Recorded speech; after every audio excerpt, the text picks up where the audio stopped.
आपके हिसाब से कैराना लोकसभा सीट पर इस समय इकरा हसन की हवा बन रही है। हवा बन नहीं रही, हवा बन चुकी है। इमरान इस बार हिंदुओं को आगे करके चल रहे हैं। एक काम कभी इनके चाचा काजी रशीद मसूद किया करते थे। वैसे भी राजपूत नाराज है भारतीय जनता पार्टी से। पश्चिमी उत्तर प्रदेश में से चौधरी हुसैन ने इकरा को आशीर्वाद दिया और कहा कि नहीं, मन सिंह को चुनाव लड़ाना है। उसमें डॉक्टर धर्म सिंह सैनी भी हैं, जो अपनी बिरादरी का वोट बैठे बैठे पर्दे के पीछे से ही ट्रांसफर करा सकते हैं। नमस्कार, स्वागत है आप सभी का हिंदुस्तान 24 पर और मैं आप सबके साथ विपिन चौधरी। कैराना और सहारनपुर लोकसभा सीट पर किसका समीकरण बिगड़ रहा है और किसका समीकरण बन रहा है, बातचीत करने के लिए आज हमारे साथ पश्चिमी उत्तर प्रदेश की राजनीति के बड़े विश्लेषक वरिष्ठ पत्रकार अमरिंदर कमल जी मौजूद हैं। अमरिंदर जी, बहुत बहुत स्वागत है आपका हिंदुस्तान 24 पर। शुक्रिया विपिन जी, धन्यवाद। सबसे पहले मैं कैराना लोकसभा का आपसे जानना चाहूँगा, जिस तरीके से समाजवादी पार्टी और कांग्रेस गठबंधन से इकरा हसन चुनाव मैदान में है, भारतीय जनता पार्टी ने एक बार फिर से प्रदीप चौधरी पर दांव लगाया है और बहुजन समाज पार्टी ने श्रीपाल राणा पर दांव लगाया है, तो हवा किस तरीके की है? देखिए, संघर्ष तो त्रिकोणात्मक कहा जाएगा, लेकिन मुझे लगता है कि मुख्य मुकाबिल जैसे यहाँ सहारनपुर में राघव लखन पाल और इमरान मसूद को माना जा रहा है, हालांकि माजिद भी हैं, तो उसी तरह से वहाँ पर भी मुख्य मुकाबला तो भाजपा और इकरा हसन में जो समाजवादी पार्टी और कांग्रेस की गठबंधन की प्रत्याशी हैं, इनमें होना है। और ताज़ा जो राजनीतिक घटनाक्रम है वो बहुत कुछ पश्चिमी उत्तर प्रदेश की 4-5 सीटों को प्रभावित करने वाले हैं, जिसको कि अभी लोग उतना समझ नहीं पा रहे हैं। हालांकि ज़्यादा समय नहीं लगेगा, बीच की 19 अप्रैल को वोटिंग है। जैसे जयंत चौधरी को लेकर के मुझको जो लगता है वो भाजपा में, मतलब भाजपा के लिए नहीं, लेकिन जयंत के लिए खुद टेंशन पैदा हो गई है। मेरठ में जो मोदी की जनसभा हुई थी, आप देखिए, तो उसमें एक तरह से जयंत चौधरी की उपेक्षा हुई, उन्हें कोने बिठाया गया कुर्सी पर। संजीव बालियान थोड़ा और पहले थे, और जब मोदी का माल्यार्पण होने लगा तो उसमें भी जयंत जी पीछे थे। बेशक जो बैकड्रॉप था उस पर चौधरी चरण सिंह की का छाया चित्र था और मोदी का, जयंत जी का नहीं था।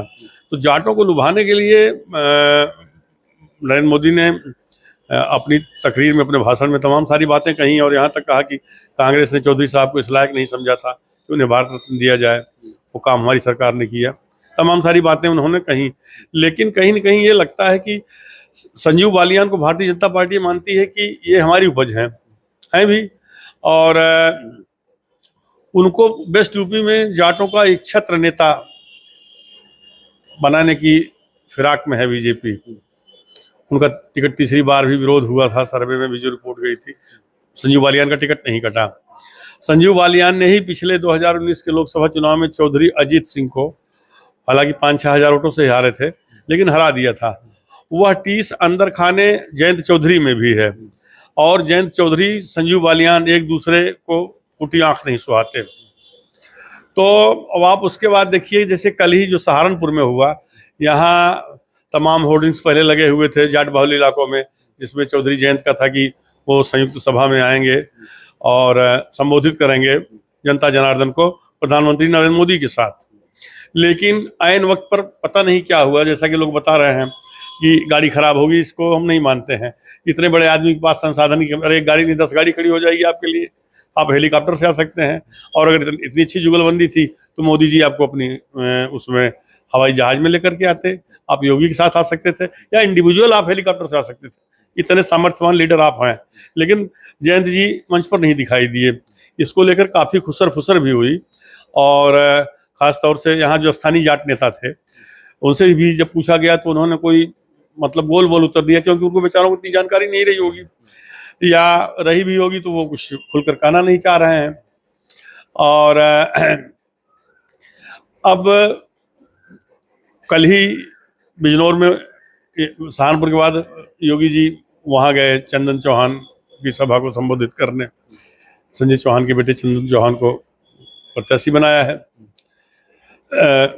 बिजनौर जो है वो इनकी खाते में है, आरएलडी के।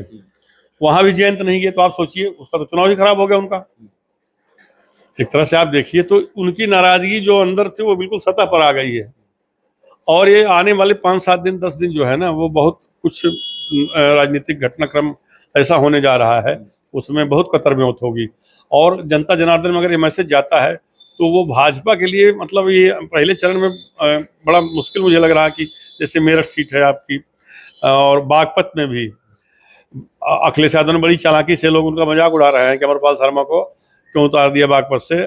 बागपत सीट पर ब्राह्मणों की संख्या ठीक ठाक है और वो हमेशा चौधरी साहब को वोट करते आए, तो वो जो वोटों की कटिंग होगी ना, उससे भी भाजपा रालोद प्रत्याशी, जो भाजपा रालोद गठबंधन के प्रत्याशी राजकुमार सांगवान है, उनके लिए मुश्किल खड़ी होगी। सहारनपुर की जहां तक बात है, यहाँ पर राघव लखनपाल को अभी तक माना जा रहा था कि भाई प्रचार प्रसार बीजेपी की सारी चीजें, लेकिन उनके लिए भी कठिनाई, हालांकि यहाँ जाटों की मतलब मतदाता बहुत कम संख्या में है, लेकिन राजपूत और गुर्जर जो हैं उनका भी रुख, भी आदमी माइक पर कुछ बोलता है लेकिन उसके अंदर कुछ है। और जो मुसलमान मतदाता हैं, जो इमरान के फॉलोवर हैं, चूंकि अभी ईद चल रही, रोजा चल रहा है, तो लोग ईद के बाद आप देखिएगा ये मुसलमानों पर डिपेंड करेगा। अगर वो एक तरफा जा रहे हैं इमरान मसूद के साथ, तो इमरान मसूद दलितों से भी और राजपूतों का भी, और संदीप राणा, तो वो भी मुश्किल खड़ी करेंगे। इसी तरह से आप मुजफ्फरनगर सीट पर भी देख लीजिए, संजीव बालियान तीसरी बार मैदान में है। राजपूत समाज की नाराजगी, मुसलमानों को वहाँ 4 लाख वोट है, और उनके जो निकटतम प्रतिद्वंदी कहे जा सकते हैं पूर्व सांसद हरेंद्र मलिक, वो भी कद्दावर नेता हैं, तो उनको आप किसी तरह से कमज़ोर मत समझिए। और बिजनौर में भी यही मुझे लग रहा है। मुरादाबाद रामपुर में थोड़ा सा अखिलेश यादव ने, मेरा जो मानना है कि वो अंत समय में जिस तरह से उन्होंने फेरबदल किया, रामपुर में नदवी को दिया टिकट, और एस टी हसन साहब जो बहुत बड़े सर्जन हैं, मुरादाबाद उनका बहुत बड़ा अस्पताल है, और उनका टिकट काट के रुचि बीरा को दे दिया, ये अंत समय में हुआ है। तो हुआ मेरठ में भी यही, लेकिन वहाँ 2 जगहों पर मुझे लगता है कि उसका नुकसान हो सकता है, बट यहाँ पेंच फंसेगा। हाँ, कैराना लोकसभा सीट को आप किस प्रकार से देख रहे हैं? देखिए, राजपूत जो है कैराना में, मेरा ख्याल है कि बड़ी संख्या उनकी नहीं है। अब सैनियों का भी मेरा ख्याल है ठीक ठाक वोट है। अब जैसे धर्म सिंह सैनी साइलेंट बैठे हुए हैं, कुछ नेता ऐसे होते हैं कि जब वो खुद लड़ते हैं तो लोग उनको फॉलो करते हैं। कुछ नेता ऐसे होते हैं बिरले, वो लड़े चाहे न लड़े, पार्टी अगर उन्होंने छोड़ दी है या निर्दलीय लड़ गए, तो वो वोट ट्रांसफर कराने की क्षमता रखते हैं। उसमें डॉक्टर धर्म सिंह सैनी भी हैं, जो अपनी बिरादरी का वोट बैठे बैठे पर्दे के पीछे से ही ट्रांसफर करा सकते हैं। ये जो लोग पर्दे के पीछे, इनकी भूमिका बहुत होगी इस चुनाव में, आप देख लीजिएगा। इमरान मसूद भी उन नेताओं में है कि वो अपना वोट ट्रांसफर करा देते हैं जिस पार्टी में जाएंगे। अब कांग्रेस से लड़ रहे हैं तो उनका एक बहुत बड़ा वोट बैंक भाई उनके साथ जाएगा। तो ऐसे कम ही लीडर होते हैं, लेकिन उसमें अब सैनियों का मत किधर जाता है, ऐसा क्षण के बातें आ रही हैं कि 50-50 होगा। और राजपूतों का 100% वोट इनको मिल जाएगा, राणा जी को नहीं कहा जा सकता है, लेकिन वो काटेंगे अपनी बिरादरी को। वैसे भी राजपूत नाराज है भारतीय जनता पार्टी से। पश्चिमी उत्तर प्रदेश में केवल एक ठाकुर को मुरादाबाद से सर्वेश सिंह को टिकट दिया गया है। तो दरअसल दिल्ली और यूपी की जो बीजेपी की खींचतान है, वो उस वजह से पूर्वांचल में भी राजपूत नाराज है, और ये मैसेज विपक्षी पार्टियां क्रिएट कर रही हैं कि राजपूत समाज नाराज है। तो वो अब यहाँ भी राजपूतों का एक बड़ा तबका जैसे सहारनपुर सीट पे है, वो प्रभावित करता है मतों को। तो ये लोग किधर घूमते हैं, ये चुनाव से, वोटिंग से 2-3-4 दिन पहले पता चल जाएगा कि हवा का रुख किधर है। कैराना लोकसभा पर जो राजनीति के जानकार लोग हैं, उनका कहना यह है कि इकरा हसन को प्लस में हिंदू वोट चाहिए। तो मतलब क्या आपका आकलन कहता है, क्या आपने महसूस किया? आपका सवाल बहुत सही है। जैसे मैंने अभी जिक्र किया कि कुछ नेता ऐसे होते हैं जो वोट को ट्रांसफर करा सकते हैं। अब जैसे पहले नाराज हो गए थे चौधरी परिवार के लोग, चौधरी यशपाल एक कद्दावर नेता थे पश्चिम उत्तर प्रदेश के, और सहारनपुर में अगर आज गंगोह को राजनीति की राजधानी कहा जाता है तो काजी रशीद मसूद और चौधरी यशपाल के नाते दोनों बड़े कद के लीडर रहे। बहुत लंबे समय तक इन्होंने दिल्ली और लखनऊ की डगर आसान की। यशपाल जी तो मंत्री भी रहे, MLC भी रहे, सांसद रहे, कई बार के MLA रहे। अब उनके जो परिवार में, चलो 10-12 साल से सत्ता सुख नहीं मिला किसी को, लेकिन उनका जो प्रभाव है गंगोह क्षेत्र में, पीतरों में, आसपास के गांव में और उधर कैराना में भी, गुजरों में तो खास तौर से, तो इनका परिवार भी ऐसा है जो वो ट्रांसफर करवाने का मादा रखता है, यानी कि चौधरी इंद्र सेन और इकरा जैसी शालीन प्रत्याशी अभी इनके शायद झारखंड स्थित फार्म हाउस पर आई थी या कहाँ, मैं शायद आपके ही चैनल पे देख रहा था, आपका इंटरव्यू देख रहा था मैं, तो उसमें इन लोगों ने तहे दिल से चौधरी इंद्र सेन ने इकरा को आशीर्वाद दिया और कहा कि नहीं, मन सिंह को चुनाव लड़ाना है। अगर वो मन से चुनाव लड़ाएंगे तो इनको हिंदुओं का एक बहुत मतलब गंगोह विधानसभा सीट जो है वो कैराना में है, तो एक बड़ा मतलब वोट बैंक उनको जो है इनके पक्ष में खड़ा हो जाएगा इकरा हसन के, क्योंकि चौधरी परिवार का प्रभाव कैराना क्षेत्र में भी है, खासतौर से गुजर बिरादरी में, मुसलमानों में भी उनकी, मुस्लिम तो जा ही रहे हैं इकरा के साथ, और बिरादरियों में जैसे जो पिछड़ी जातियां हैं, कश्यप हैं और सैनी हैं, झीमर हैं, इस तरह से प्रजापति हैं, तो इन लोगों के क्षेत्र में ये लोग इनके कहने पर जिधर इशारा करेंगे उधर वोटिंग करेंगे, तो वो भी प्रभाव डालेंगे। आपके हिसाब से कैराना लोकसभा सीट पर इस समय इकरा हसन की हवा बन रही है? हवा बन नहीं रही, हवा बन चुकी है, हवा तो बन चुकी है। और प्रदीप चौधरी के लिए पनघट की डगर इतनी आसान नहीं जितनी पिछली बार थी। आप देखिए 2014 के मुकाबले 2019 में बीजेपी को पश्चिम में कई सीटों पर हार खानी पड़ी, अमरोहा है, उसमें बिजनौर है, नगीना है, उसमें सहारनपुर है, तो अब इस बार भी काफी उलट पलट होगा। आपने कहा कि प्रदीप चौधरी की डगर इतनी आसान नहीं है, तो मतलब आपने क्या कमजोरी महसूस की? नहीं, देखिए कमजोरी तो नहीं, पार्टीगत वोट जो भाजपा का पारंपरिक वोट है वो तो है ही है, गुजरों में भी। देखिए प्रदीप चौधरी एक सानी लीडर बेशक हैं, लेकिन कुछ सत्ता विरोधी लहरें भी होती हैं, वो वहाँ जो कई गांवों में वो उठ रही हैं, और इकरा को लेकर के मैंने देखा कि हिंदू मतदाताओं में एक अजीब सा आकर्षण है, बड़ा इमोशनल जहाँ जाती हो माहौल बन जाता है, लोगों के दिल में भी है कि इनके फादर नहीं रहे, उनका इंतकाल हो गया, और नाहिद के साथ जो हुआ, तो इकरा का अपना जो व्यक्तित्व है ना वो बड़ा नरम है, और बड़ी शालीन वो प्रत्याशी हमें लगती है महिलाओं में, जैसा कि और वो लगातार सक्रिय हैं, आज से नहीं, आप देख रहे होंगे कि 1 साल से सक्रिय हैं, उसका भी लाभ उनको मिल रहा है। अच्छा परबारी जी, कुछ लोग ये कह रहे हैं कि ये चुनाव जो है, जिस तरीके से पिछले कुछ चुनाव हुए हैं वही हिंदू मुस्लिम पर जाकर टिक जाएगा। अगर उस स्थिति में चुनाव चला जाता है कैराना लोकसभा पर भी, तो फिर तो बड़ी कठिन राह इकरा हसन की हो जाएगी।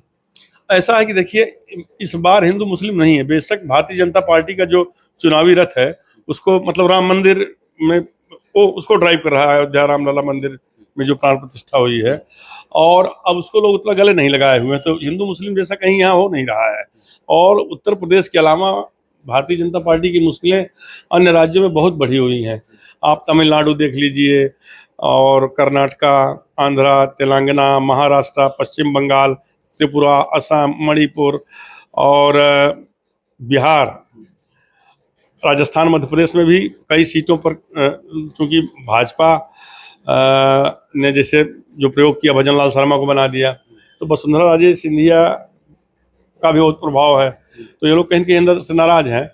और है भी ऐसा, क्योंकि पिछली बार 2019 में पुलवामा कांड हो गया था, जबकि ये तीनों राज्यों में कांग्रेस ने सरकार बना ली थी उस समय, तो बाद में एमपी में फेरबदल हुआ, कमलनाथ को हटाया गया, तो वहाँ की सारी सीटें, जबकि लोकसभा में बीजेपी ने ज़्यादातर सीटें जीत ली थी, तो ऐसा नहीं कि मान लीजिए इन्होंने लोकसभा सीटें इस बार जीत ली, अरे विधानसभा सीटें ज़्यादा जीत ली तो लोकसभा सीट भी जीत लें, 50-50 का यहाँ बंटवारा होगा। तो अब यही कह सकते हैं कि तेरी गठरी में लागा चोर मुसाफिर जाग जरा। परवारी जी, मैं आपसे ये जानना चाहता हूँ कि जिस तरीके से आपने ठाकुर समाज के नाराज होने की बात कही, और आपने सैनी समाज में भी कुछ नाराजगी बताई, और गुर्जर समाज भी आप कह रहे हैं कि कुछ कैराना लोकसभा पर नाराज है, तो मतलब आपको लगता है कि जो नाराज वोटर है ये सब इकरा हसन के पक्ष में जाएगा? नहीं, ऐसा देखिए, ऐसा कभी नहीं होता है कि ये टू जेड सभी इकरा हसन के पक्ष में। हर सीट पर अलग अलग मामला है। जैसे अब यहाँ मान लीजिए धर्म सिंह सैनी का अपमानजनक तरीके से लौटाया जाना बीच रास्ते से, तो आप क्या मानते हैं? धर्म सिंह सैनी जनाधार के नेता है, चुनाव लड़ने वाले, ऐसा तो है नहीं कि उनको एमएलसी बना के मंत्री बना दिया गया।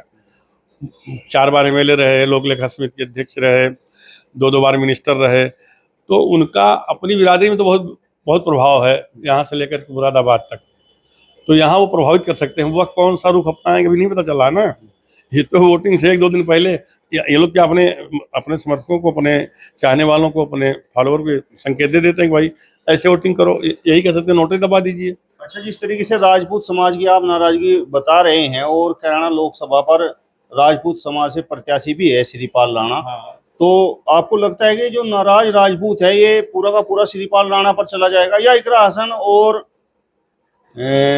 श्रीपाल राणा में 50-50 हो जाएगा, या भारतीय जनता पार्टी प्रत्याशी प्रदीप चौधरी पर भी वोट जाएगा? देखिए, पश्चिमी उत्तर प्रदेश में अब भाजपा नया प्रयोग कर रही है। पूरे प्रदेश में, मेरी बात सुनिएगा ध्यान से, और मैं आपके दर्शकों से भी निवेदन करूंगा, इसको बारीकी से समझने की जरूरत है। पूरे प्रदेश में राजपूतों की संख्या 7% है, ब्राह्मणों की 9% है, और जाटों की भी 7% है, गुजरों की उससे भी कम है, 6 पॉइंट कुछ। लेकिन आप देखिए, किसी समय जैसे जाट क्या, गुर्जर, जैसे मार्शल कौम है, तो इनका दबदबा होता है, आज भी है। अपने क्षेत्र में जो प्रभावशाली नेता है वो उस तरह से वोटिंग करा देता है, लेकिन वो चीज़ें धीरे धीरे अब ऐसा नहीं है। आज के 20 साल पहले जब बैलेट पेपर से वोटिंग होती थी, हम पूर्वांचल के रहने वाले हैं, तो हमारे यहाँ भी सामंतवाद बड़ा चरम पे था, तो हम देखते थे कि लोग दलितों को वोट नहीं डालने देते थे, कितना गलत था। अब ऐसा नहीं है, अब बाहर का फोर्स है, आप जाइए, आप वोटिंग कीजिए। तो अब बीजेपी देख रही है कि भाई 7% राजपूत हैं, तो हर जगह क्यों इनको दे दें। पूर्वांचल के राजपूत समाज में आप नाराजगी देखिए। एक समय ये था कि उत्तर प्रदेश ने 5 राजपूत मुख्यमंत्री दिए, त्रिभुवन सिंह, बीपी सिंह, वीर बहादुर सिंह, राजनाथ सिंह, वर्तमान में योगी आदित्यनाथ। यद्यपि उत्तरांचल मूल के रहने वाले हैं, लेकिन अब गोरखपीठ के हिसाब से तो ये 5 मिनिस्टर, और ब्राह्मणों में पंडित नंदी तिवारी और ये पंडित श्रीपत मिश्रा। लेकिन 92 के बाद आप बताइए, ये जाकर के योगी आदित्यनाथ के रूप में सत्ता मिली है, लेकिन वहाँ जो आपस में कतर ब्योंत चल रही है, ठाकुरों को तो डाउन करना चाहते हैं। ये 7% ठाकुर हैं, तो क्या इनको इतना थोड़ा टिकट, इसीलिए वेस्ट यूपी से केवल सर्वेश सिंह को अभी तक टिकट मिला हुआ है। आप देखिए कि ब्रजभूषण शरण सिंह, उनकी भी काट छांट होने जा रही है, उनके बेटे को दिया जा रहा है टिकट। और इस तरह से पूर्वांचल में आप देखो तो जो बलिया में चंद्रशेखर जी का परिवार है, नीरज शेखर, कभी बीरेंद्र सिंह मस्त वहाँ से हुआ करते थे, यही हाल। मतलब ब्राह्मणों का भी, भाजपा का फोकस गैर जाटों, दलितों और ओबीसी पे है। इनको अगर साध लेते हैं तो ये लंबे समय तक सत्ता का और सुख, भाई वैसे समाज इनका वोट रही है, और सवर्णों में एन केन प्रकार जाना ही है, तो इसलिए वहाँ ज़्यादा इनको तरजीह दी जा रही है। मेरा सवाल आपसे ये है कि सहारनपुर लोकसभा सीट पर 2 मुस्लिम प्रत्याशी हैं, तो आपको क्या लगता है, क्या आपने भांपा है अभी तक, क्या दोनों प्रत्याशियों में मुस्लिम समाज का वोट बटेगा? बहुत अच्छा सवाल है आपको। देखिए, मैं आपको बताऊं कि बहुजन समाज पार्टी बेमन से चुनाव लड़ रही है, और अभी तक मुझे लगता नहीं कि मायावती कहीं प्रचार प्रसार को निकली हुई हैं। उनके जो भतीजे हैं आकाशानंद, अभी उनकी यहाँ पर बिजनौर या नगीना में एक सभा हुई, बहुत कम लोग इकट्ठा हुए थे। अगर ये इमरान मैसेज देने में कामयाब हो जाते हैं, या लोगों को जो लग रहा है, क्योंकि कोई मुस्लिम मतदाता जो है या उस समाज के लोग, ऐसा नहीं कि वो कुछ समझ नहीं रहे हैं, तो उनको लगता है कि भाई बीएसपी को वोट देने से कुछ हासिल नहीं होने वाला है। दलितों में जो गैर जाटो बिरादरी, उसमें तो बीजेपी ने सेंध हमारी कर ही रखी है। तो अगर वो वोट पलट करके सीधे इमरान को जाता है एक तरफा, पिछली बार तो चूंकि हाजी फजल रहमान थे, सपा बसपा गठबंधन था, तो मुसलमानों का वोट चलो बटा, बाकी दलितों को थोक वोट मिला, और अन्य बिरादरी को वोट मिलने से वो अपना 10-12 हज़ार वोटों से जीत गए थे। इमरान तीसरे नंबर पे आ गए थे। तो जब मुस्लिम मतदाता ये ठान लेता है अगर कि नहीं, हमें इमरान को वोट करना है बीजेपी को हराने के लिए, तो माजिद फिर जो बसपा के प्रत्याशी हैं ये किनारे लग जाएंगे। चलिए, तो मुस्लिम वोटों की बात रही। अब मैं आपसे जानना चाहता हूं कि इमरान मसूद जिस तरीके से कई चुनाव लड़ रहे हैं और बस मुस्लिम वोटों पर ही सिमट कर रह जाते हैं, तो क्या इस बार आपको लगता है कि कुछ परिवर्तन होने जा रहा है? जिस वोट की इमरान मसूद को तलाश है, खासकर हिंदू वोट, मतलब वो भी कुछ इमरान मसूद के पाले में जाता हुआ दिखाई दे रहा है। इस बार स्थितियां बदली हुई। देखिए, सन 2014 में इमरान को 4 लाख से ज्यादा वोट मिले थे, तब उन्होंने मोदी पर वोटी वोटी का बयान दिया था। मोदी की लहर थी, 10 साल की मनमोहन सरकार से लोग ऊब चुके थे, तो उस समय सब नहीं था, मीडिया मैनेजमेंट सारी चीजें कांग्रेस की सरकार में। तो उसकी वजह से क्या है कि एक जो यहाँ हिंदू मुस्लिम माहौल बन गया, उसमें इमरान को मेरा ख्याल है जेल भी जाना पड़ा था बयान के बाद, और काफ़ी अच्छी खासी संख्या में, मतलब कुछ 4 लाख से ज़्यादा वोट मिले। लेकिन राघव लोकपाल जीत गए थे चुनाव, हिंदू मुस्लिम हो गया था। फिर 2019 के चुनाव में मैंने बताया कि ये सपा बसपा गठबंधन था, तो हाजी फजल रहमान बाजी मार ले गए।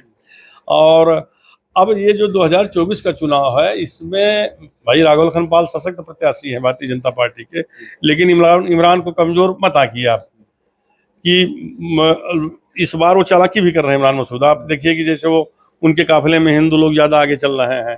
संदीप राणा को, जो राजपूत समाज से आते हैं, उन्होंने अपनी पार्टी के जिला अध्यक्ष बना दिया। पसमंदा समाज की जो ये मुजफ्फर अली थे, उनको किनारे कर दिया। तो इमरान इस बार हिंदुओं को आगे करके चल रहे हैं। एक काम कभी इनके चाचा काजी रशीद मसूद किया करते थे कि उन्होंने हर वर्ग के एक एक नेता खड़ा कर दिया। उधर जगदीश राणा को खड़ा कर दिया, संजय गर्ग को खड़ा कर दिया, तो उनको सभी वर्गों का समर्थन मिलता था। तो इमरान सदी हुई चाल चल रहे हैं। अभी ईद के बाद इमरान कायदे से टाल ठोकेंगे। अभी तो थोड़ा सा वो आराम कर रहे हैं एक तरह से। मतलब आपको लगता है कि यहाँ सहारनपुर लोकसभा सीट पर चुनाव राघव लखनपाल शर्मा और इमरान मसूद के बीच रहेगा? देखिए, हमको तो यही लगता है। पहले को हम कहते हैं कि इन्हीं दोनों के बीच में लगेगा। माजिद का यार कोई वो नहीं, वो मतलब उनका कोई राजनीतिक सफर नहीं है। टिकट ये तो हम आकलन कर रहे हैं, मोहर तो नहीं लगा रहे हैं। हाँ, तो ये है, बाकी तो समय बताएगा कौन कितने पानी में है। चलिए, तो वरिष्ठ पत्रकार अवनिंदर कमल जी को आपने सुना। फिलहाल इस वीडियो में बस इतना ही। अगली वीडियो में फिर आपसे मुलाकात होगी, तब तक बने रहिए हिंदुस्तान 24 के साथ। नमस्कार।